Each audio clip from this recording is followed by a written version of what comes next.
कुछ नहीं। और जो असली चीज है, जो हमें, जिसको करने के लिए हमें इंसान चोला मिला, उसकी किसी को खबर नहीं। जिस मुक्ति के लिए, मुक्ति पद को प्राप्त करने के लिए ये इंसानी चोला मिला, उसकी किसी को खबर नहीं। उसको तो ठंडे बस्ते में डाल रखा है कि जब आएगी देखी जाएगी। किसी को समझाओ कि भैया तेरी मौत आ जाएगी, उससे पहले कुछ इंतजाम कर ले, तो कहता अरे आएगी देखी जाएगी। तब क्या देखोगे?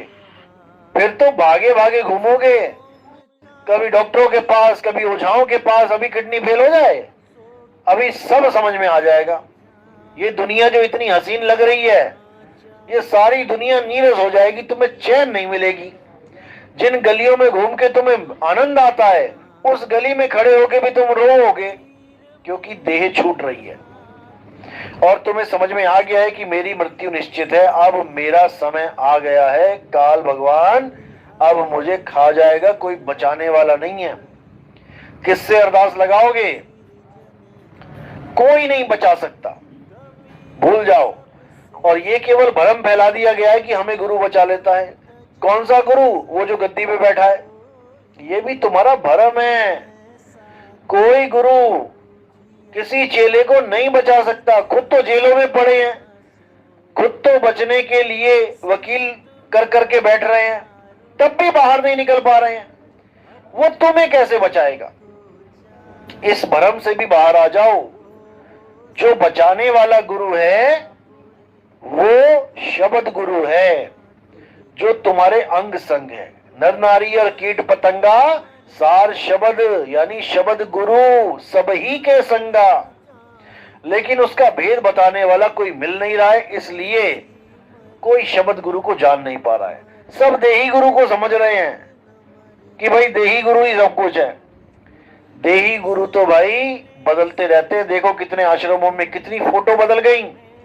पहली पातशाही बदल गई, दूसरी बदल गई, तीसरी बदल गई, चौथी बदल गई, पांचवी फोटो लग गई, छठी लग गई, छठी भी जाएगी, सातवीं लगेगी, सातवीं भी जाएगी, आठवीं लगेगी, ऐसे ही चलता रहेगा।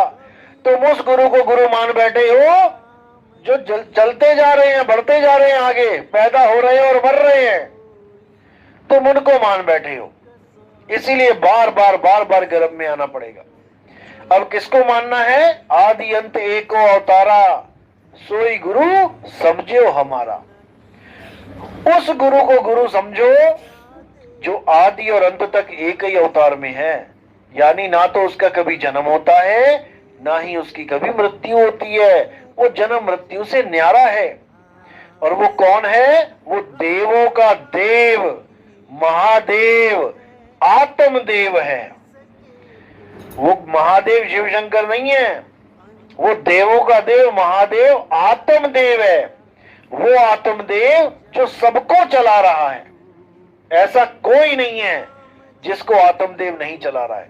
लेकिन आत्मदेव को ना जानकर लोग शरीर को गुरु मान बैठे हैं। अपने गले में लॉकेट लगा के घूम रहे हैं, उसमें शक्लें बनी हुई हैं। क्या है ये शक्लें? ये 84 लाख जूनों का एक रूप है। ये आंखें, ये नाक, ये कान, ये बाल, ये सब एक 84 लाख का जून का रूप है। तुम्हें कोई रूप पसंद आ गया, तुमने वो लगा ली। किसी ने कोई रूप पसंद कर लिया, उसने वो लगा ली। गुरुओं को भी बांट बांट के गले में लटका रखा है सबने, जबकि सारे जगत का गुरु एक है। उसी को वाहिगुरु बोला है, उसी को परमात्मा बोला है। वो एक गुरु ही सबका गुरु है। उसी एक गुरु को साधना है, सबकी भक्ति हो जाएगी। सारे गुरु प्रसन्न, सारे देवी देवता प्रसन्न, सब पितर प्रसन्न, सब प्रसन्न हो जाएंगे उस एक को साधने पे। इसीलिए बोला एक साधे सब सधे, सब साधे सब जाए, और माली सींचे मूल को फूल पात जाए। बस उस मूल को सींच लो, उस परमात्मा को जान लो जो हमेशा तुम्हारे साथ है। वो तुमसे अलग हो ही नहीं सकता और तुम उससे अलग नहीं हो सकते। लेकिन भ्रमवश अलग हुए बैठे हो। बस इसी भ्रम को तोड़ देना है, इसी दुविधा को खत्म कर देना है। तो कहते हैं आत्मा परमात्मा एको करे, अंतर की दुविधा अंतर मरे। इस अंतर की दुविधा को खत्म करके आत्मा परमात्मा का मिलन करवा देना है, तब तो बात बन गई, नहीं तो कोई बात बनने वाली नहीं है। ऐसे ही जन्म मरण में धक्के खा के ऐसे ही निकल जाएंगे। तो साहिब ने बिल्कुल समझाया स्पष्ट कि तुम्हें परमात्मा से दूर करने वाली केवल और केवल माया है। इस माया को जान जाओ, ये माया क्या है। तो क्या है माया? सिंपल डेफिनेशन है माया की, गीता में बिल्कुल स्पष्ट बता रखा है, और कबीर साहब ने भी बोला है कि जो बदले सो माया, संतो जो बदले सो माया।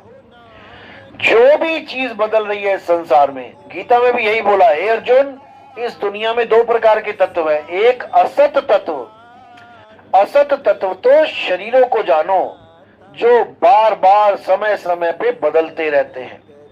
तो जो बदल रहा है वो असत्य है। असत्य क्या है? माया असत्य है, माया ही असत्य है। कोई भी चीज जो बदल रही है वही माया है। और हम कर क्या रहे हैं? भक्ति के नाम पे हम उन हर एक चीज को पकड़ के बैठे हैं जो बदल रही है। हमने मंदिर पकड़े, मस्जिद पकड़े, गुरुद्वारे पकड़े, देखो जब पहली ईंट लगती है नींव में, वो बदल रही है, रोज बदल रहा है, रोज ऊंचा हो रहा है और ऊंचा हो रहा है। ऊंचाई बराबर हो गई, अब उस पर पुताई हो रही है, अब रंगाई हो रही है, रोज बदल रहा है, हर चीज बदल रही है। उसी को सब सत्य मान के बैठे हैं। मूर्ति देखो, मूर्ति बन रही है, किसी मूर्तिकार ने सड़क के किनारे देखो कितनी मूर्तियां रखी होती हैं, रोज बना रहा है, धीरे धीरे बन रही है, बढ़ा रहा है और बन रही है और बढ़ा रहा है, बढ़ने के बाद पुताई करके उसको रंगाई कर रहा है, रोज बदल रही है। उन्हीं बदलती हुई चीजों को हम पकड़ के बैठे हैं। वो धीरे धीरे धीरे खंडित होने की तरफ जा रही है, बन के तैयार हो गई है, धीरे धीरे उसमें से सीमेंट खुरना शुरू हो गया, धीरे धीरे कम हो रहा है। एक दिन वो इतनी कमजोर हो जाएगी कि कहीं पर भी पड़ी पड़ी, जैसे छत देखते हो, छत को कोई लेके जा रहा कहीं क्या? नहीं, लेकिन ऐसी कमजोरी आ जाती है कि सीमेंट झड़ने लग जाता है और अंदर के सरिये दिखाई देने लग जाते हैं। यानी कि ये भी रोज बदल रहा है, ये मकान भी आपका रोज बदल रहा है। देखो दीवारें जब बिल्कुल नया था तो कोई और रंग रूप था, और धीरे धीरे रंग कम होने लगा, धीरे धीरे मिट्टी निकलने लगी, सीमेंट निकलने लगा, धीरे धीरे मकान पुराना हो रहा है। ये भी बदल रहा है, रोज बदल रहा है। ये काया बदल रही है। बचपन में छोटे से थे, धीरे धीरे बढ़ने लगे, बढ़ते बढ़ते बढ़ते जवान हो गए, जवान होने के बाद फिर से पतन होना शुरू हो गया, धीरे धीरे कमर झुकने लगी, आंखें कमजोर हो रही हैं, सुनने की शक्ति खत्म हो रही है। ये सब माया है। इन्हीं चीजों में हम उलझे पड़े हैं। ये तन माया है, चाहे वो चेले का है चाहे गुरु का है। हमने तन में नहीं उलझना। तन तो एकमात्र जरिया है ज्ञान समझाने का। ज्ञान को समझ लिया बस, अब जुड़ना किससे है? अविनाशी से। अविनाशी की आरती गावे सत्य कबीर। उस अविनाशी को जानो, वो आत्मदेव है जिसके लिए बोला है गीता में, हे अर्जुन इस आत्मा को ना तो कोई शस्त्र काट सकता है, ना अग्नि जला सकती है, ना वायु सुखा सकती है, ना जल भिगो सकता है। अगर इस दुनिया में कुछ पूजनीय है तो वो केवल और केवल आत्मदेव है। आत्मदेव ही सब सृष्टियों को चला रहा है, चाहे कोई भी सृष्टि हो, बिना आत्मदेव के कोई नहीं चल रहा है। इसलिए जो भी चल रहे हैं वो जीव हैं, और जो अचल है वो आत्मदेव है। आप हम सुबह से लेकर शाम तक चलते हैं जीव अवस्था में, लेकिन जो आत्मदेव है वो अचल है। हे अर्जुन, आत्मा अचल है, नित्य है, शाश्वत है। अध्याय 2 24वां श्लोक पढ़ो उसको ध्यान से। यही अचल आत्मा पूजनीय है। इसके अलावा अगर कोई किसी और को पूजता है तो वो सनातनी नहीं है। सनातन धर्म क्या कहता है? सनातन धर्म कहता है कि उस अविनाशी की पूजा करो जो अचल है, जो कभी बदलता नहीं, बस वही सत्य है। लेकिन हम सनातन के नाम पे पता नहीं किस किस की पूजा करते जा रहे हैं, क्या क्या करते जा रहे हैं, हमें खुद नहीं पता कि हम कर क्या रहे हैं। हम तब असली चीज को समझ पाएंगे जब हम संतों की वाणियों को और गीता के ज्ञान को मैच करके देख पाएंगे। लेकिन बात है भेद की। गीता पढ़ने के बाद आपको आत्मा के बारे में पता तो लग जाएगा कि आत्मा क्या है, कैसी है, लेकिन आत्मा को प्राप्त कैसे करें ये गीता में नहीं बताया गया है। पूरी गीता पढ़ लो आप, एक भी श्लोक ऐसा नहीं मिलेगा जो सीधे आत्मा के साथ जोड़ने की बात कर रहा हो। आपको योग सिखा रहे हैं। गीता में नाक पे ध्यान करने को, त्रिकुटी में ध्यान करने को, श्वासों का अजपा जाप करने को, ये सब ज्ञान बताया है। मंत्र जपने को ये भी बताया है, लेकिन आत्मा को कैसे प्राप्त करें ये नहीं बताया है। इसका एक श्लोक में थोड़ा सा जिक्र है, वो भी ये नहीं है कि आत्मा को कैसे प्राप्त करें, उसमें जरिया बताया है कि आत्मा को कैसे प्राप्त किया जाए। हे अर्जुन, अगर तुम आत्म ज्ञान को प्राप्त करना चाहते हो, अध्याय 4 34वां श्लोक, अगर तुम आत्म ज्ञान को प्राप्त करना चाहते हो, तुम ऐसे गुरु की शरण में जाओ जिसने आत्मा को जान लिया है।